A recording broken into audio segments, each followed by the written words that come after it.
ગુજરાત રાજ્યના પોલીસ વડાએ દરેક રાજ્યમાં અસામાજિક તત્વો સામે પગલાં લેવાની સૂચના આપ્યા બાદ અમરેલી જિલ્લામાં 113 અસામાજિક તત્વોની યાદી તૈયાર કરવામાં આવી હતી.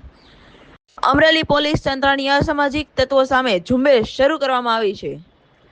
અમરેલીમાં 130 જેટલા અસામાજિક તત્વોને ગુનાહિત પ્રવૃત્તિથી દૂર કરવાની પોલીસની તાકીદ શરૂ કરવામાં આવી છે.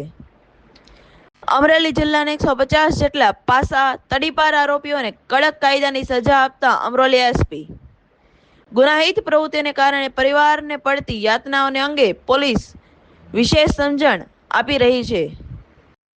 કોઈ પણ ગેરકાનૂની પ્રવૃત્તિઓ સામે અમરેલી પોલીસ કડક કાર્યવાહી કરશે. આગામી દિવસોમાં ગુનાહિત પ્રવૃત્તિઓ સામે મિલકત ડિમોલિશન થવાની પણ એસપીની ટકોર કરવામાં આવી છે. જી સર.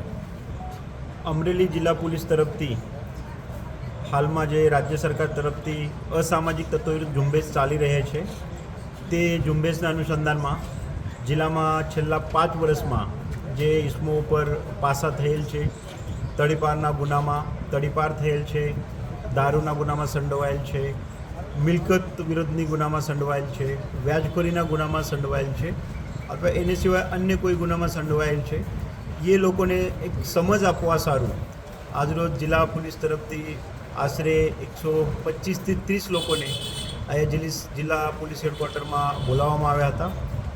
આ લોકો સાથે આજે અમે મારા સાથી ડીવાયએસપી સાથી થાના અધિકારી સાથે આ લોકોને એક સમજ આપવાનો એક પ્રયાસ કરેલ છે કે જિલ્લાના જે કુલ 200 લોકો છે, એના લીધે સમગ્ર જિલ્લા વિસ્તાર છે એમાં કોઈ પણ પ્રકારની શાંતિ ડિસ્ટર્બ નહીં થાય.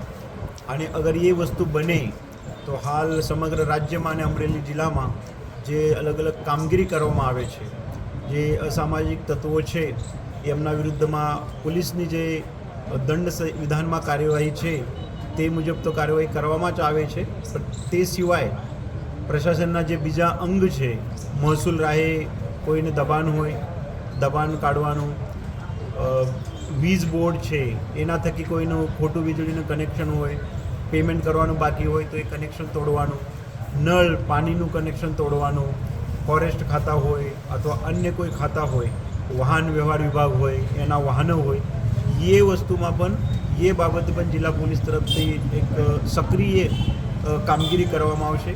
તે બાબતની આ લોકોને સમજ આપવામાં આવેલ છે.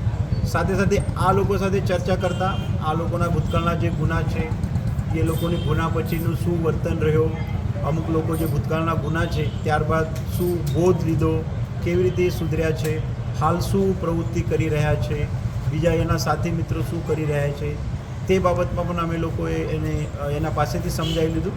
સાથે સાથે અમુક લોકો સાથે ચર્ચા કરતાં એવું પણ જાણવા મળ્યું છે કે આવી પ્રવૃત્તિમાં એ પોતે એવું જણાવે છે કે કોઈ દિવસે ના પડાય, જેનાથી પૂરું એની પોતાનું જીવન અને પોતાનું કુટુંબ ફેમિલી જે છે એ ડિસ્ટર્બ થાય છે. તો જેથી કરીને આજે જિલ્લા પોલીસ તરફથી એક સારું એવું એક પહેલ કરવામાં આવેલ છે કે જેના થકી અમે તમામ ગુનેગારોને, ભૂતકાળના ગુનેગારોને જે આમાંથી સુધરેલ છે અથવા હાલ જે ક્રિયાશીલ છે એ લોકોને એક સમજ, સૂચના, વોર્નિંગ આપેલ છે કે ભાઈ આવી પ્રકારની પ્રવૃત્તિમાં તમે ભવિષ્યમાં રહેશો તો તે બાબતે તમારા વિરુદ્ધ હજી આગળ જઈને કડકમાં કડક પોલીસ તરફથી અને અન્ય ડિપાર્ટમેન્ટના સહયોગથી પગલાં ભરવામાં આવશે. રિપોર્ટર ભાવેશ વાઘેલા, અસ્મિતા ન્યૂઝ, અમરોલી.